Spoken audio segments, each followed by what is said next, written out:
Hey guys, Uncommon Ramen here. Last Tuesday, I did a video on a game called MetaZoo. Just to show you the cards right there, MetaZoo. Unfortunately, I was only able to do a booster box opening because I did not have a rule book at the time. I did get a hold of a rule book. There you go. MetaZoo, Rulebook 2020. So this video I wanted to do a quick rundown of the rules so that you can kind of understand what the cards are and how they interact with each other. So for starters, the rulebook says that your deck should be, well, it has a minimum of 40 cards, and it does not necessarily have a maximum. Although it does say in the rulebook that you should be able to shuffle your deck with two hands in a 2-minute period of time, which means that you should be pretty careful about how many cards you put in your deck. They mention that the sweet spot is about 50 on their Kickstarter, and I believe on their website as well. But being a longtime TCG player and having played a lot of different TCGs, usually when there is a minimum, in this case 40, you should probably stick to that minimum because that guarantees, or it makes it easier for you to draw the required cards that you need for your deck. So here is a MetaZoo deck. More cards for it. This one is actually 50 cards. Now, the only reason I can think of that they would suggest having more than 40 cards, even though the minimum is 40, is because the number of copies of a single card you can have is not determined by a single global rule like most TCGs. Yu-Gi-Oh! Is 3 copies of a single card, Magic is 4, Pokemon is 4. This one, each card has their own indicator for that. This particular card says here that you can have 8 per spellbook. So that's the only reason that I can think of why they would make a rule or make a minimum but expect you to hit like a sweet spot of 50 cards. So that is how many cards your spellbook should have. I think the next step here is to go into lingo that you're going to hear for MetaZoo. I'm going to show you the page really quick so you guys can see that. So some of the lingo that we're looking at is spellbook, chapter, arena, terra slots, limbo, cemetery, and afterlife. Spellbook is your deck. Okay. One of the lingo that they don't mention here is bookmark, so that's something I'm going to explain in a minute. Your deck is a spellbook. Okay, so the 50, 40, however many cards you put in your deck, that is your spellbook. Chapter is your hand, and it doesn't matter how many cards are in your hand. Whatever is in your hand is your chapter. So if a card references cards in your hand, or cards and it says chapter, it's referencing cards that are in your hand.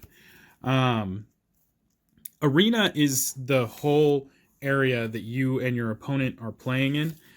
A terra slot is a 6-slot area in the middle of the arena that is open to both you and your opponent, where you can place terra cards, which I'll explain later. Limbo is where beasties and artifacts go when they are destroyed. And for whatever reason, there is a difference between the discard pile for beasties and artifacts than there is for potions and spells, which is your cemetery. So your limbo is for beasties and artifacts, your cemetery is for spells and potions. I've looked through the rulebook a couple of times and I cannot find any actual reason why they separate the two. And more importantly, it doesn't make any sense to me because you end up having to shuffle both of those back together when you start a new game anyway. But they do separate them. Just remember that. I don't know why.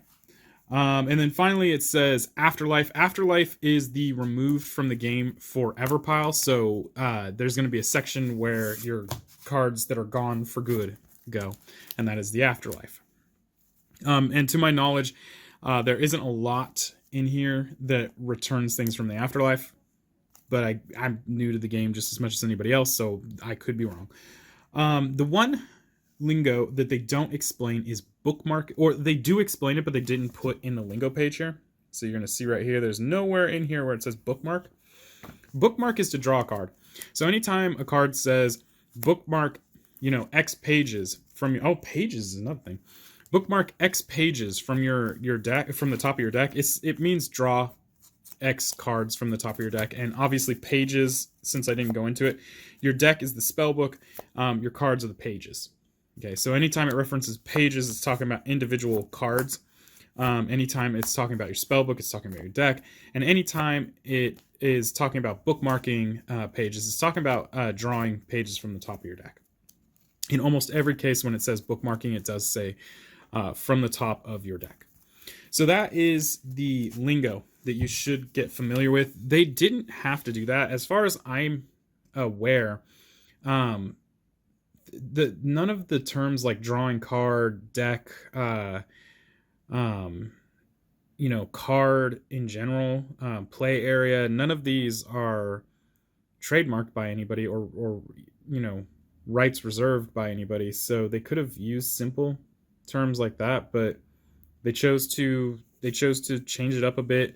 Maybe they're trying to be different from the other card games, but at the end of the day, it does make it a little bit less accessible to younger players because they have to learn new terms for things that kind of are unnecessary. Learning what bookmark, 7 cards from the top of your bookmark 7 pages from the top of your spell book to your chapter is a lot harder to understand than draw 7 cards from the top of your deck to your hand. That's just my personal opinion. The win condition for this is to reduce your opponent to 0 life points. You each get 1,000 life points. So you just have to reduce your opponent to 0. You do not have a penalty for drawing out. If you do not have any cards left in your library, if you do not have any cards left in your spellbook, the game does not end. You just keep playing until I assume somebody reaches 0 life points, or you get to a stalemate where you can't play any further. So it's pretty simple. You're going to take your deck, you're going to take your spell book, you're going to shuffle it, and then you're going to bookmark 7 pages, aka draw 7 cards to your hand. And then if you so choose to mulligan, which is basically you have a hand that you don't like, you can discard that hand and draw 6 cards, or 1 less card than the last hand that you discarded. So if you had 6 cards, 5 cards, so on and so forth, it's a standard Paris mulligan. And then from there, it's pretty simple. So we're going to look at the cards first so that you can get an idea of what each of the cards are, and then I'll tell you the turn order. So you're going to have auras, which are, there's 11 different types of auras. They put neutral in there. If you don't count neutral, there's actually only 10 types of auras. But an aura works almost exactly the same as land in Magic, in that when you have an aura, you can play 1 per turn from your hand onto the arena, and you can fatigue that spell by turning it 90 degrees sideways to create the aura which it represents. So in this case, lightning. So I can create a lightning aura by fatiguing this, and I will receive 1 lightning aura. And you can only play 1 per turn from your hand, so it's just like land in Magic. Okay. Then you have beasties. Beasties are your creatures. Or if you're a Yu-Gi-Oh player, they're your monsters. And if you're a Pokemon player, they're your Pokemon. There's a lot of information here. So really quickly, up in the left-hand corner, we have the rarity symbol, followed by beastie, just telling you what kind of beastie it is. Sometimes it'll say, beastie Sasquatch or beastie vampire or something like that. In this case, they both just say beastie. Followed by the name of the beastie, Dingbell, Ball Lightning. And then underneath that, you're going to see the spellbook limit. So in the case of Ball Lightning, you can only have 3 of these in your spellbook at any given time, whereas Dingbell, you can have up to 8. And then the final thing up in the right-hand corner over here, you're going to have a cost. This says that it costs 2 lightning aura to play. So you're going to need to have 2 lightning aura to create at any given time. That doesn't necessarily mean that you have to have 2 lightning aura pages in play. because you could have lightning glass, but you do need to somehow come up with 2 lightning aura. And then the number next to that is the life points of the card. So this one has 30 life points. You're going to see a banner on this side. And the banner here not only shows what type of card it is, in this case a lightning card, but it's going to show in the upper part of the banner any abilities it has. In this case, it has flight. And then in the lower half of the banner, which is divided by this little guy right here, you're going to see fourth wall bonuses. If there's a lightning storm happening, this guy gets plus 25 damage to his attack.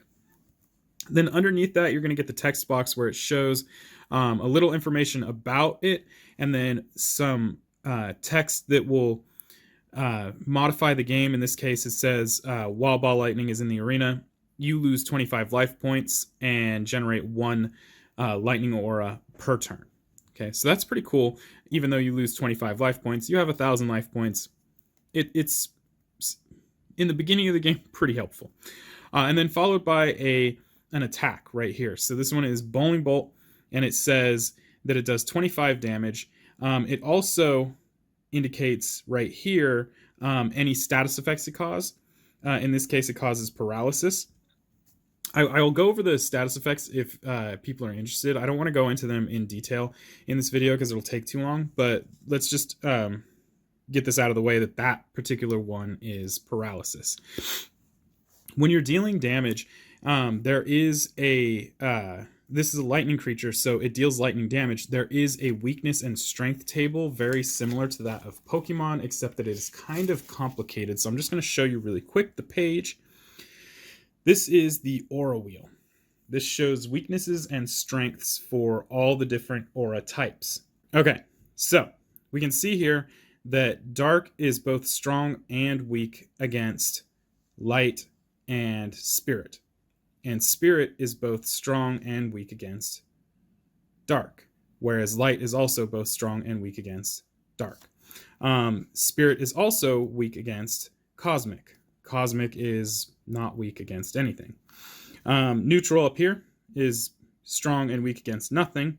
And then we have this really complicated table here. It makes sense, but it just kind of feels a little bit wacky how they present it.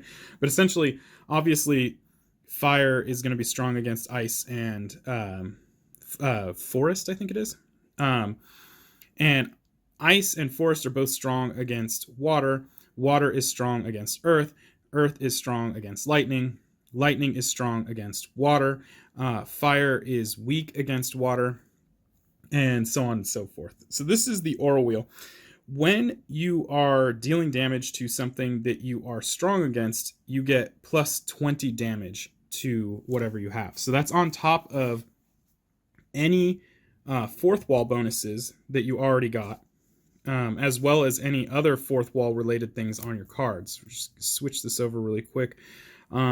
Anything with this little yellow star indicates a fourth wall effect happening. This one is a pretty annoying fourth wall effect. I'm going to show you right here.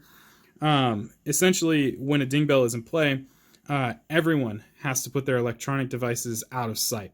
And anybody who is caught with an electronic device in sight, basically, takes 50 damage. That means anybody. That doesn't mean just your opponent. That means the entire room. If at some point in time you have a ding bell in play and somebody at a different arena pulls out their phone and looks at it, that person potentially, if you call it out, is going to take 50 damage because you have a ding bell in play. It's a really annoying effect. But that is what a fourth wall effect is. And then this is what a fourth wall bonus looks like. So that's the difference between the two. Some other cards that you're going to see are spells. So spells come in 2 types. They have spells that are just normal spells, and then they also have spells that are traps. We'll go into those separately, however. Spells are pretty simple. You're going to pay their aura cost right there. In this case, 2. It says right here, here's the rarity, spell, the name of the spell, how many are available, or how many you can have per spell book, the cost of the spell, and then a banner. The banner generally is empty. I'm sure that you could probably find some with fourth wall bonuses for damage or whatever. And obviously there are some with attributes here that are traps. I haven't seen any other attributes in this banner, but there are trap related ones. And then down here you're going to see text telling you what this spell does. Okay.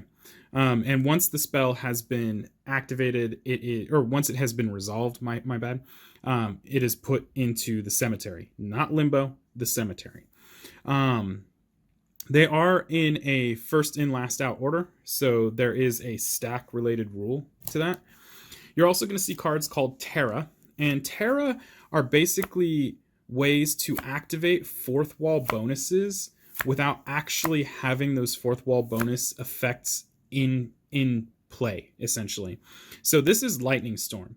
This one activates Ball Lightning's fourth wall bonus effect, even if there isn't actually a Lightning Storm going, because in the arena you have played a Terra called Lightning Storm, therefore it counts, I guess. They're very ambiguous about their fourth wall effects, and in future videos you'll hear me talk about that a little bit more, because it can actually be pretty problematic. But this is what Terra are. Now, Terra follow specific rules. You can only have 6 active Terra at any given time, and both players can fill those 6 slots. So it can be a potential point where somebody tries to fill up the Terra slots so that they can try and push your Terra out. Because when a 7th Terra slot is being filled, the first Terra slot that was filled is discarded, and the Terras are moved over so that 7th Terra can be played in there. I don't think anybody will build a deck like that, because I don't really see any real strategic value to that, because it's just going to take up too many cards in your deck that aren't actually doing anything. But you can do that. Just remember that there is a 6 limit bonus that both players are trying to utilize. So if you put a lot of cards in your deck that are requiring multiple different types of Terra, you could be putting yourself at a big disadvantage. So that is Terra. I went over lightning. Really quickly, traps are a special type of spell, and they're not always spells. You can find beasties that are traps. Anything with this icon can be used as a trap. And traps work different in that you can play them for free face down onto the field or underneath one of your own beasties. It's important that you understand that you can play it underneath one of your own beasties, not one of your opponents. And usually to activate these traps, it'll either have an activation in the text box saying when this happens, activate this, or if your opponent attacks a trap that's not underneath a beastie, or if your opponent attacks a beastie that has a trap underneath it, usually you can activate it there, unless it has an activation requirement that hasn't been met yet. And essentially, once you've played it face down, if you need to activate it, you would just flip it face up, and then that is when you would have to pay the cost for the trap. So keep in mind that once you've played the trap, you still do have to pay for it when it gets flipped. So if you do not have the aura to pay for it, when the trap activates, then the trap just simply just goes away with no effect. What else is there about traps? Oh, so if you play a card face down that does not have this trap symbol, and your opponent does manage to discover that that is the case, you automatically lose the game. Just keep that in mind. The spellbook, not spellbook, the rule book was very clear about that. If you place a card face down and it gets flipped face up at any point in time, and it does not have this trap symbol in the banner, you lose the game automatically, period. So that's what you need to know about traps. The effect is right here. Once the effect happens, it goes into your cemetery. Last card that I want to take a look at are potions. Potions, I don't really know why they are different from spells. In reality, everything about them is the same as spells. When they come into play, they have their effect and they are discarded to your cemetery, just like a spell is. It has a cost in the upper right hand corner that has to be paid for, just like a spell. The only difference is that instead of saying spell, it says potion. And when I looked up the difference in the rule book, what they said was that a spell is usually a liquid of some sort that you consume, whereas a spell is a magic that you cast. That was the only difference. And there was nothing really else explained about it. So yeah, I don't really know the difference. Maybe somebody in the comments below wants to tell me that I'm wrong and that there is some difference. Besides the fact that it's obvious that you consume a potion versus casting a spell. Because otherwise I'm going to go on my entire life believing that there's no real difference between a potion and a spell. They are discarded to the same discard pile. They have the same rules. They have the same, limit rules to them. This one, you can have 10 per spell book. Most potions, you can have 10 per spell book. And then they have a text thing that once resolved, they go away. So yeah, that's the cards. So during your turn, after of course, you have shuffled your spell book, you are going to bookmark 7 pages. In other words, draw 7 cards to your hand. And then at the beginning of your turn, you are going to bookmark 1 more page to your hand, or your chapter. And at that point, you have a couple of options. The first and probably most important is that you once per turn may play, that's not an aura, one aura page from your chapter to the arena. Okay, when it comes into the arena, it comes in unfatigued. Fatiguing means that it is turned 90 degrees sideways.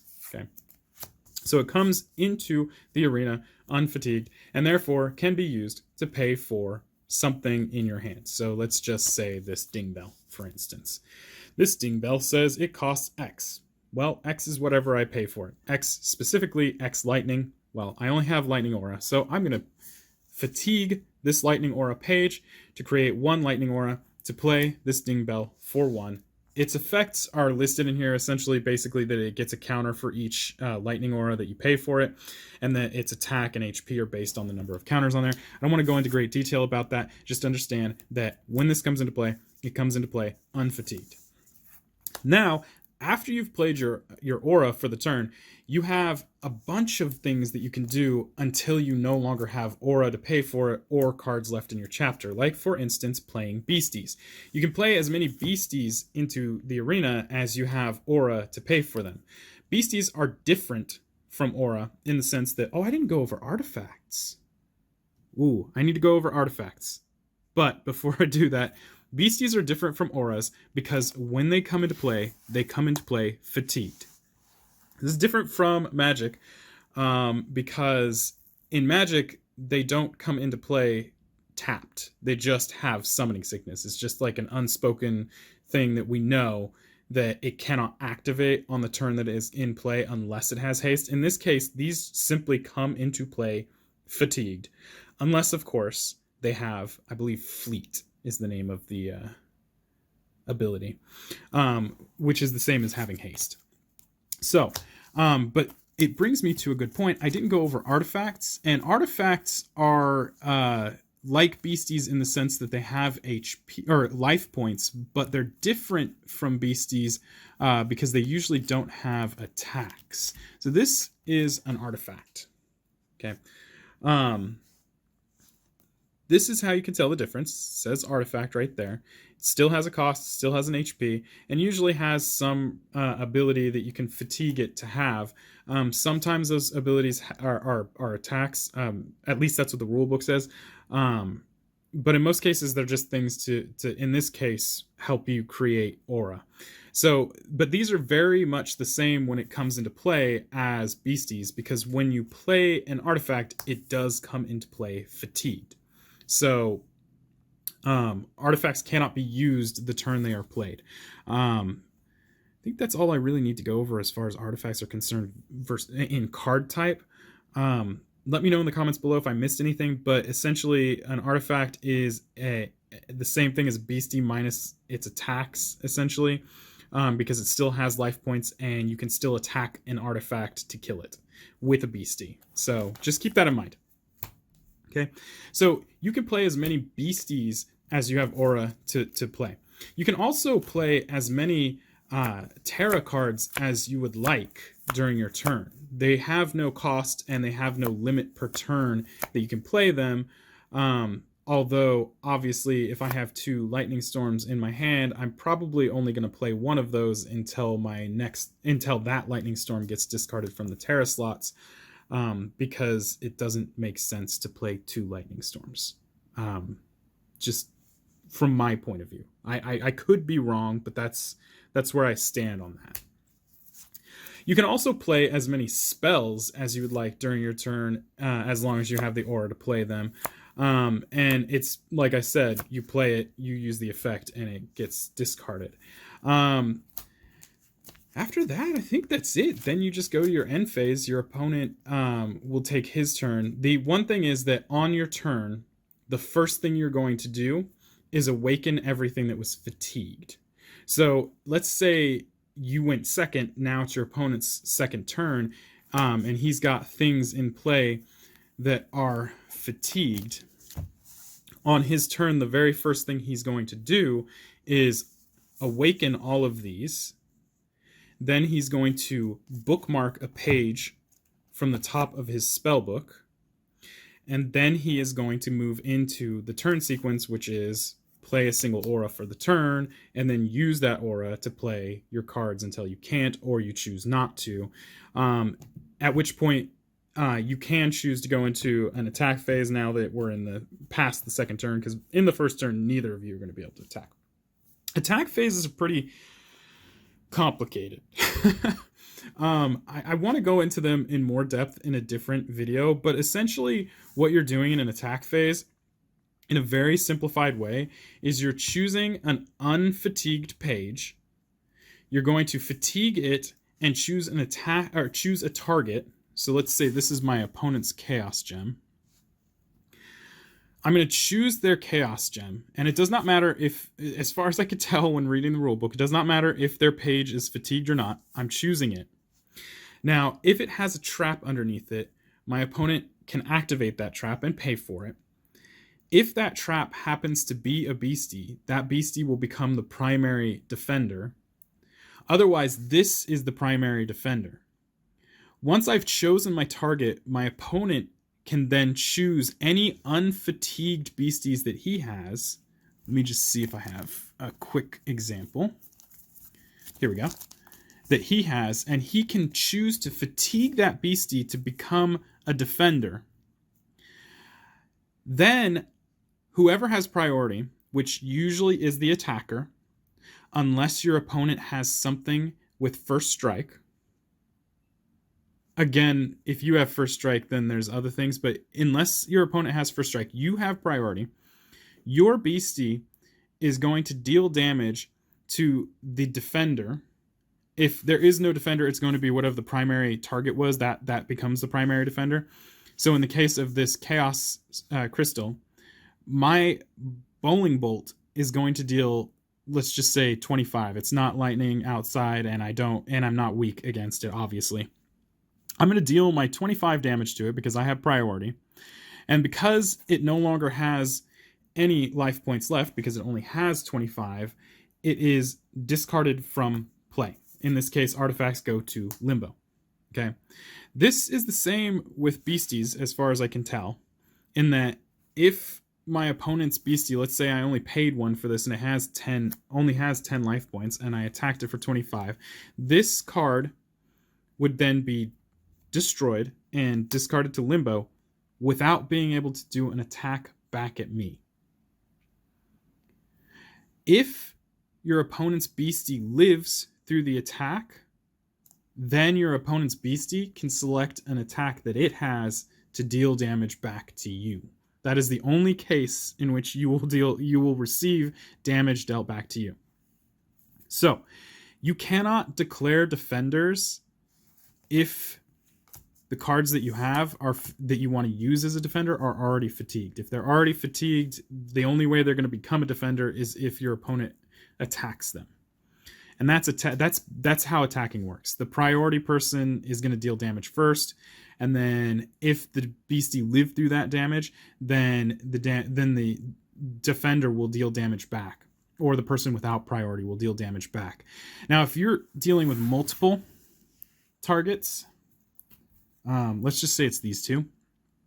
And I do excess damage, let's say this guy's defending, and I did 25 to it, and it soaked up 10 of that and got destroyed. The remaining 15 is dealt to the primary target, which is the Chaos Crystal. If there were 3, then the attacker or the person with priority no, actually, I think it is the attacker. The attacker gets to decide how the damage is dealt to the multiple remaining defenders. And it has to be in multiples of 5, and it has to be more than 0 damage. Okay, I think that covers it, but the effects, like I said, I'm going to do a different video for it so we can go into greater detail. This is a very general description of all the effects, but like I said, I'd like to do a different video because they actually go into great detail about it. There is a advanced explanation of attacking, and I would like to do a different video for that as well, because I don't want this video to go too long, because attacking is kind of complicated. Trap Pages, Terra. Okay, that's the effects thing. Then there's also traits. Like I said, Flight was one of them that we saw. I mentioned Fleet earlier. There's also Flash. I mentioned for Strike. This is the description of all those, and I will go into I'll do another video where I go into detail about those as well, because there's quite a few of them, and it's just nice to know. And then this is all the current Terra cards that you will find and what effects that they open up.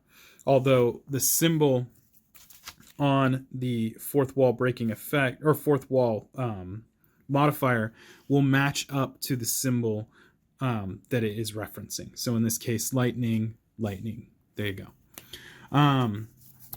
But that one I'm not gonna. That one is self-explanatory. You don't need a separate video for that. But I will go into a different video for the traits and effects, as well as the attack. So that should wrap it up. That is how you play in simplified ways MetaZoo. And when I say simplified, I mean the attacking can get a little weird. So if you have any questions, let me know in the comments below. I hope I covered everything. I feel like there might be one. I was flipping through here and I saw something. We have Trap Pages. I already told you that if you run out of pages... Oh, side decks. Okay. You can have a 15-card side deck. It does not have to have 15 cards in it. It just can be up to 15 cards, which is the same as a side deck in Magic the Gathering, in that it is 15 cards outside of the game that can be put into your deck at a 1-for-1 basis after your first game is completed. And that's it. Again, if you have any questions, hit me up in the comments below. I'm trying to make this as short as possible. It looks like it's about 35 minutes. If you like the video, like and subscribe. I love hearing from you guys. Let me know if there's any other videos you'd like to see. And guys, until next time, peace.